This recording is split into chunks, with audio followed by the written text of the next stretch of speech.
some of the people that you are keeping as friends in your life are the same ones that are keeping you back and holding you back from living a wealthier, more successful, and fulfilled life. Now, I'm going to get into in this video as to why this is and some examples of just my own experience with the friends in my life and how the friends that I've selected have helped me get to where I am today. Being a holistic wealth coach, being a woman who is empowered around her finances, her career, and her overall health and well-being. And this would not be the case if I didn't have certain friends that put me on to certain tools and resources and just knowledge that has catapulted my journey to where I am today, and now being able to help and empower other women around their wealth and well-being.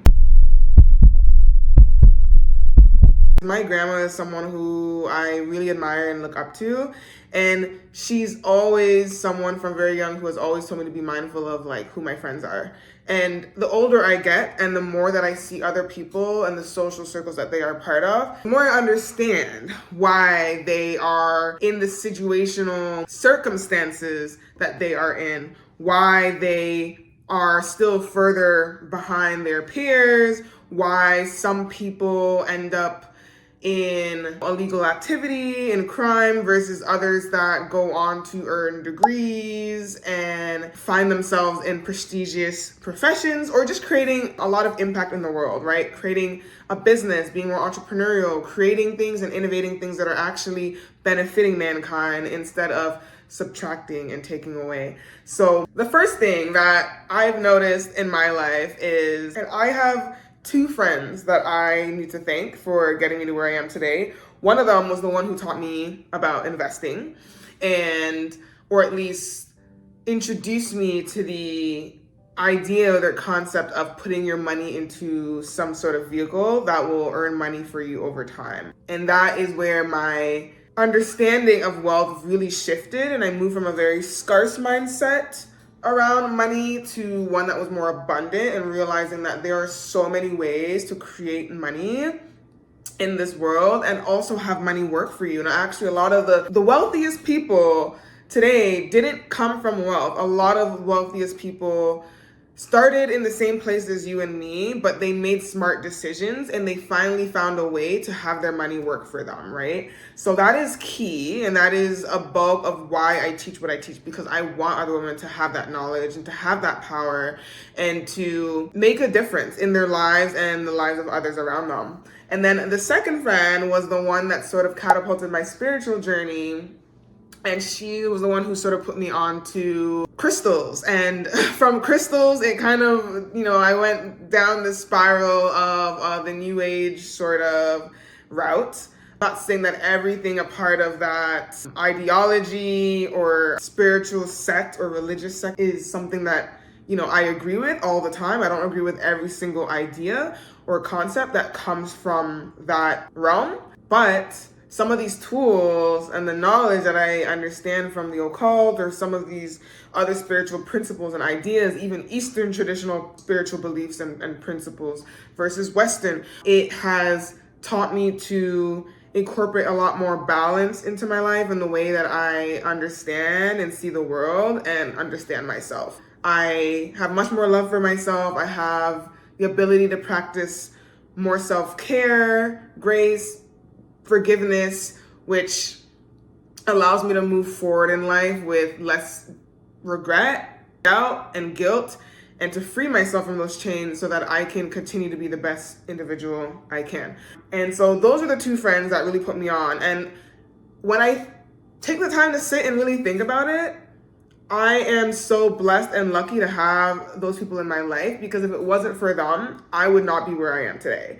And so it dawned on me the other day, I really should create a video on this, because you may have someone like that in your life who maybe hasn't put you on to something yet, but you have people in your life that are going to be positive forces for change and good change, right? Whether you are aware of it or not, but the opposite can also be said. You can have people in your life that can also lead you astray and can lead you down a bad path. And if you don't have the ability to think for yourself if you don't have the ability to trust yourself, you will allow other people to lead your way. You will allow other people to dictate how you should navigate life.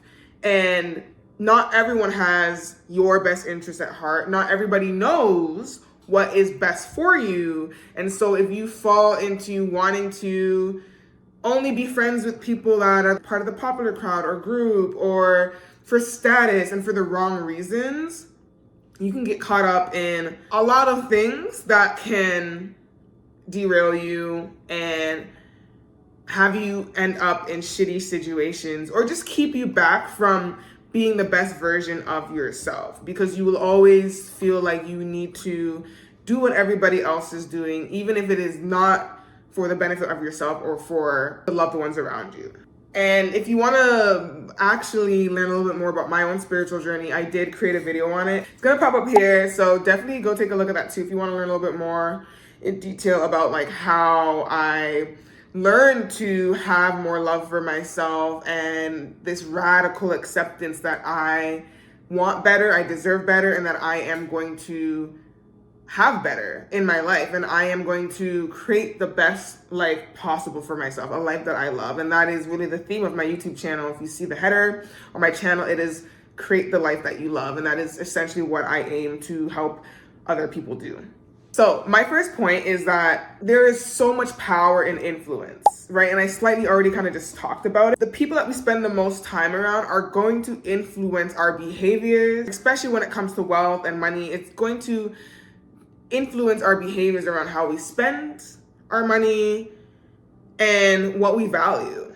And there have been so many studies done on this. There's one study with the Federal Reserve Bank in St. Louis that observed that people tend to adopt the financial habits of the people around them. So if your friends are big spenders, if your friends are people that are very materialistic, that are chasing status, most likely you are going to want to do the same thing, even if it doesn't come naturally to you, because a lot of us, scientifically, biologically, we want to be liked, we want to feel like we are a part of a group, we want to feel like we belong, that sense of belonging. And so sometimes when very desperate for that validation, we will stoop to the measures that our friends take, because if they're doing something and they see it as okay, and we want to feel like we fit in, then we will also justify our behaviors and our actions to also feel like it's okay. But even just on like a subtler level, if you hang out with a lot of friends that are big spenders, you're more likely going to want to spend. You're going to have that FOMO, that sense that, well, I don't want to miss out. If my friends are having the latest items, if my friends are traveling or doing all these things, and I feel like I need to do it. And that can be a lot of pressure on someone to feel like they constantly have to maybe be something they're not, or chase certain things that they don't value just to fit in. It could also be the flip side. You can also have friends that aren't big spenders and are more homebody, don't go out there and explore the world and try new things. And that can also really limit you as well, right? And because you hang out with this circle of friends, you are going to fall prey to adopting the same behaviors and traits over time. Another way that we see influence is when it comes to career. The big reason why I focus on a career and what we do for our professions is because that's how we make money, right? If you don't serve in some kind of way and capacity, if you're not creating something or you're not serving a sect of people, you won't make money. And if you won't make money, you won't be able to be a consumer. You won't be able to go out there and buy all the things that you desire and that you want, right? And to also sustain your own livelihood, because we need money in order to eat and all those basic necessities, right? So for jobs, 85% of jobs are found through networking, which is crazy because I feel like I work in marketing and I've been trying to find I'm not really trying to find a marketing job anymore, but there was a point in time where last year I left an agency and I was trying to find another job, and still to this day, I have not been able to get another job within marketing. It's super competitive, and maybe I just haven't been trying as hard as I need to. But what I've noticed is that a lot of it is done through networking. A lot of these resumes that you're putting out there to get jobs, when there's a job that sees 500 to 1,000 applicants, the chances that you are going to be the one that gets the job is very slim to none. So how do you stand out, right? There are multiple things that you can do. So you can make sure that you have like an amazing resume that stands out. But a lot of people have amazing resumes that kind of stand out from all the rest. Okay, cool. Now you cut yourself down to maybe like one of the top 100 applicants, but how do you further stand out, right? So you have to really excel in the interview, or you might have to cold call people. You might have to cold email people. That was a strategy and a tactic that I did when I found my marketing job at my last agency towards the end of 2023 into 2024. I was cold emailing a bunch of marketing agencies and companies telling them like I was looking for a job, I have all this expertise in marketing, and eventually I was able to get something. You know, a part of that is slightly networking, right? It's going out there and initiating conversations with people that you don't necessarily know. Sometimes it could be people that you know, but it's really putting yourself out there outside of the traditional process of just sending in a resume and hoping for the best, right? So a lot of the times people are finding jobs through family, through friends of friends, and that is the way that the world works. And so it comes back to that power, the idea of power of influence, right? Who you are connected to can open up more doors and opportunities for you. And in this day and age, you know, we have a lot of TikTok terms floating around. One of them is like Nepo baby, right? Nepotism is the idea that someone already is privileged and is born into a certain status of wealth, and therefore they're protected by that bubble of wealth because all the people around them are wealthy. And so, you know, certain artists, rappers, pop stars, some of them come from families where their uncle or their mother or their father was already an artist. Miley Cyrus is an example. Her dad was already a country artist and singer. So she was able to maybe get into Disney easier than some of these other kids because her father already had the connection to the Hollywood industry and that sort of business, right? So we also need to look at that. And it's a clear indication that obviously who you are connected to speaks volumes, right? And can get you ahead in life. So imagine someone who grows up in a neighborhood where they have no connection to people that are wealthy, or they may be connected to people that are wealthy, but they're not wealthy in a quote unquote society approved profession, right? It could be people that are wealthy around them, but they're all drug dealers or they're all part of some illicit type of criminal activity. Then that is a different type of influence that you have, right? You're influenced by people in a certain other type of market that isn't legal, but you see a certain type of wealth, and so you also want to obtain the same thing. And so you're more likely to be influenced by those people to do the same thing. So we need to be very mindful of who is influencing my decisions, who is influencing my behaviors, the people that I'm around. Am I doing something because I genuinely want to do this? Or am I following the crowd? Am I following a certain circle of friends? And you have to decide for yourself, you know, like, are the circle of friends that I'm a part of, are they adding value into my life or are they subtracting? I think over time, as you get older, you get better at doing that and you get better at being more selective as to like who you have in your circle. I feel like I've been really blessed and I haven't really had issues with the type of friends that I have. Like most of my friends have all gone on to do great things, or, you know, they have their stable jobs. They're not a menace to society. So I think that's a great start. And, you know, we constantly challenge ourselves to become better. You know, we are there for each other. We're supportive of each other in our endeavors and our goals. We show up for one another. And I think that's important to have in a friend group or with whatever friends you have, whether it's in a group setting or individual one-on-one sort of interaction. And to be fair, you know, I do have slightly different types of friends. So like my dad always talks about this, how he's like, he always said to me how like it's really good to have different types of friends because you never know when you're gonna need a certain type of friend. And I think it rings true as I get older. I have, you know, the friends that I like to travel with. I have the friends that I like to party with or go out and like, you know, social outings. Like they're the fun group. Like if I want to like forget about my worries and my woes and any stress of the day, like I have my, you know, my certain girls that I can call that I know we can go out and have a good time.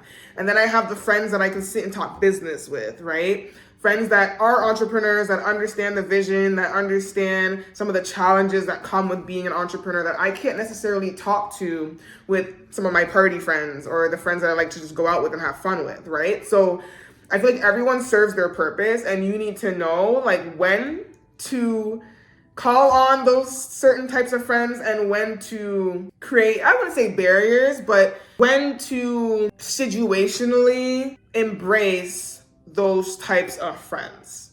right? And sometimes at certain phases or stages in your life, sometimes I have friends where, I maybe don't talk to them very often because life just gets in the way. But whenever we do reconnect, it's like no time has passed, right? And I still see value of having them in my life for whatever specific reason it might be. So these are all things to kind of consider. And I think over time, I've realized that when I'm working towards certain things in my life, I might not interact with certain friends as much as others because there's like a certain type of focus that I require, right? And so if I'm like really focused on my business, I might lean on my friends that are more entrepreneurs because they understand the nature of things. They may have networks or people that I can be put into contact with to help me get to where I need to go. And I think it's this diversity in the type of friends that I have, which has helped me to grow faster at an individual level than most people because I'm having different types of conversations.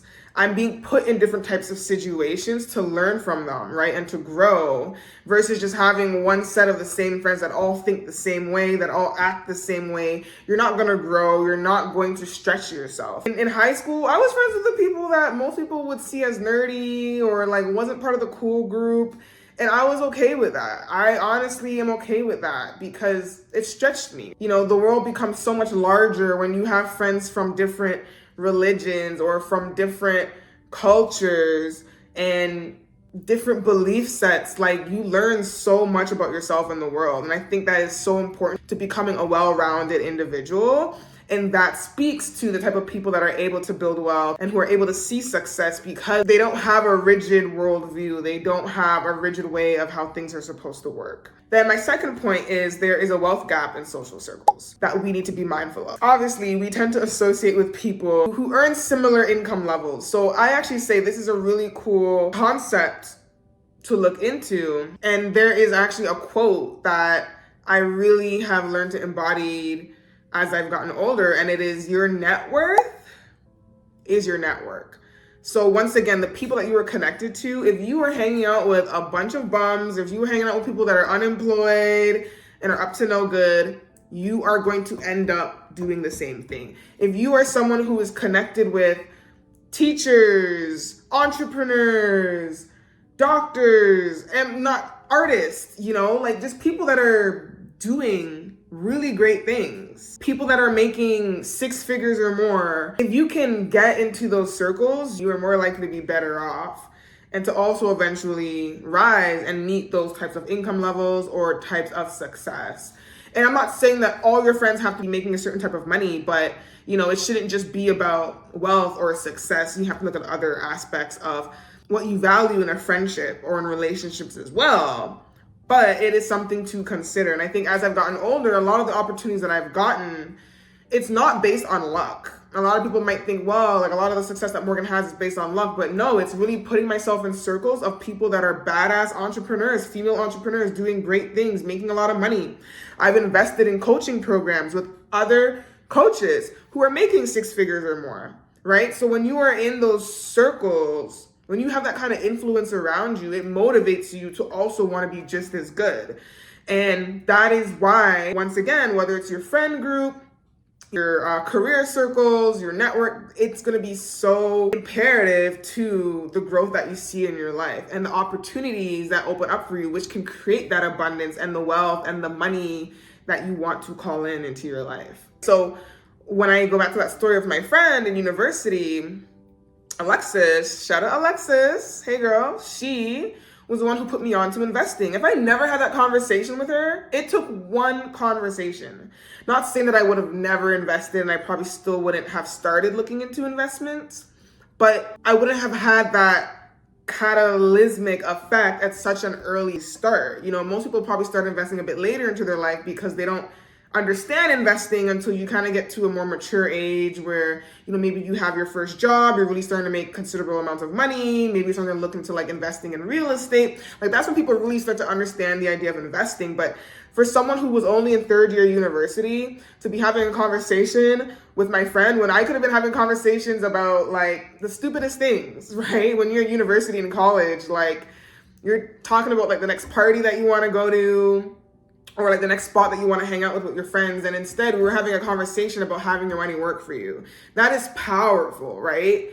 powerful, powerful, powerful stuff versus having friends that's maybe telling me to spend and waste my money on this makeup product that I don't really need. You know what I mean? Like, it's okay, obviously, to like recommend things to people, but it just shows like the difference. And like, you can have the friends that are like excited to spend their money and to do all these fun things, and then you can also have the friends that are like encouraging you to like start that business. You can have the friends that are encouraging you to start that project you've always wanted to start, or to travel and have a new experience, or to start investing and having your money work for you. Like, those are also the type of conversations that you need to value as well, right, when it comes to having certain friends in your life. And then my last point would just come down to mindset. Obviously, life can be challenging, life can be hard, and everybody has their set of challenges. Everyone has their set of traumas and hardships and things that they've just experienced. No one's immune to it, but it's always about how you respond to situations. And if you have friends that don't know how to optimistically or positively respond to situations, that can also have a negative influence on your own mindset. Right? So you might have a friend that might see the same challenge and decide to attack it in a positive way, give you all these alternative solutions and options to move forward. Then you can have the other friend that's like, you know what? Life does suck. Let's go do this and spend money and blow our money and do drugs, or just complain about money. Maybe they don't have good financial habits. Maybe they're the type of friends that's like, you know, fuck it, like just quit, even though you don't have a savings or a backup plan. Or they could be the type of friends that are just like, you know, fuck it, like I'm always in debt, or like I never save. Like, you don't have to save, right? Like, you're never gonna be able to move forward in life. Like, this is just how life is. And like a very negative outlook and mindset and attitude. Eventually, you're gonna adopt those same belief sets, those thought patterns. So when it comes to friends, we want to be very mindful, and this kind of comes back to my grandma's saying, like, be mindful of the friends you keep. And it's not that they're bad or good, or anyone's bad or good in that sense. It's just how evolved people are. And some people are not in a place where they are able to deal with challenges in an optimal way. They don't have the tools, they don't have the resources, they don't understand what it is to be well, or what it looks like to have peace, to be abundant, to be joyful, to receive love. I think this is really big when it comes to dating. You might have a lot of friends that are like, fuck it, dating is pointless, we're gonna find love. I've been so blessed that I have some friends in my life that are great examples for me because they are in healthy relationships. Or I have friends that are able to be in relationships for long periods of time. And when I would compare it to my life, I would say, these are people that I hang out with every day. They're amazing people. If they can have this for themselves, why can't I have this for myself? Why am I settling? Why am I dealing with men that aren't treating me in the way that I want to be treated, or I deserve to be treated? So you need to have that, right? If you are surrounded by people that don't value relationships, or if you're around people who just treat people like objects, who just see people as a means to just fill sexual desires and fill voids, and they're not finding any genuine connection or meaning from the relationships that they have. Even if it's just friendships, they just tend to be friends that just use each other. Obviously, if you are in that environment, you are going to adapt those same behavior sets, ideas of how to treat other people, and what to expect for yourself. So you can find friends that encourage you to invest in yourself, like I had my friend did, or I had friends that encouraged me to deepen my spiritual understanding, to better understand myself, to trust myself and a higher power, and to know that I am worthy and deserving of all the things I want to call into my life. I would not be where I am today, right? I would not have that personal development that I have today, get to that place through the education, the personal development, and all the financial planning work because of the seed that they planted.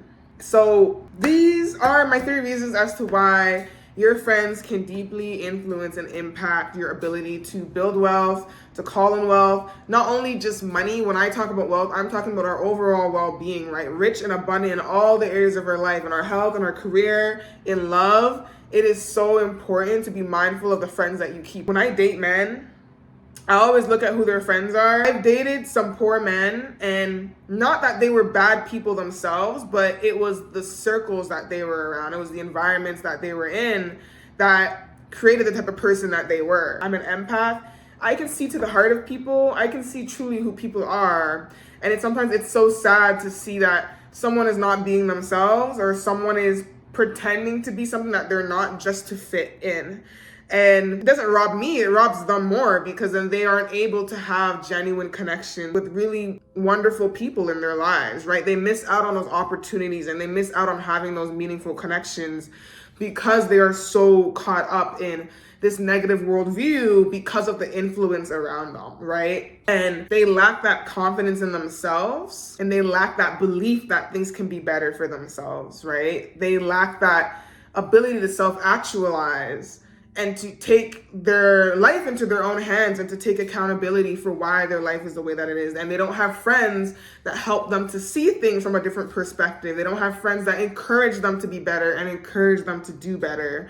And so they falter. And I'm pretty sure you can see examples of it in your own life. Maybe you are that individual and you're realizing by watching this video, damn, like, Morgan, wow, like you really made me sort of rethink like the type of friends that I have. Maybe I need to make a change. Maybe it's not even just completely cutting people off. It could be slowly distancing yourself from certain people, right? Like I said, knowing when to interact with certain people or with certain friend groups, right? I have friends for different things and they all have some value in my life. They all serve their own purpose, right? And I serve specific purpose in their life as well too, and that's fine, right? And at the end of the day, I just make sure that there's value being added. That is like the most important piece for me, because I don't ever want to be regretful that I had someone in my life that held me back.